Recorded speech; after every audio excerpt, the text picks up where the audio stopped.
Christ rose from the dead. 40 days later, He was seated at the right hand of the Father on high. And at that moment, the Father gave Him the nations, and He set Him above every authority and every name that is named in heaven and on earth and under the earth. Christ is Lord of lords. He is King of kings. He is the sovereign. So on that day, He said, "You are my son. Today I have begotten you. Ask of me." And what did He say He would give the Son? "Ask of me, and I will give the nations as your inheritance." Now, are we starting to work back to some of the things that we talked about earlier?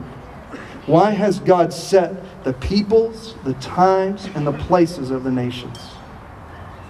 They exist for the glory of the Son. They exist for Christ to rule over them. Jesus has been given the nations as His heritage.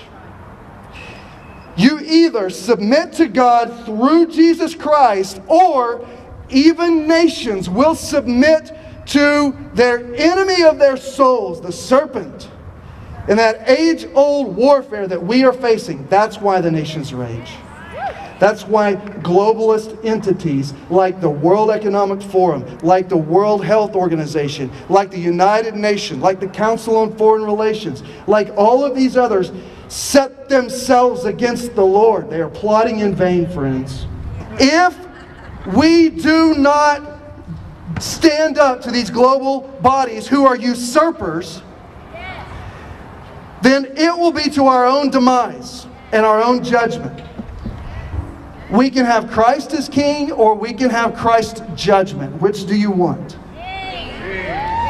Because Christ is King of kings and Lord of lords. He is the only rightful ruler with sovereign jurisdiction over all the world and all the peoples of all times and all places.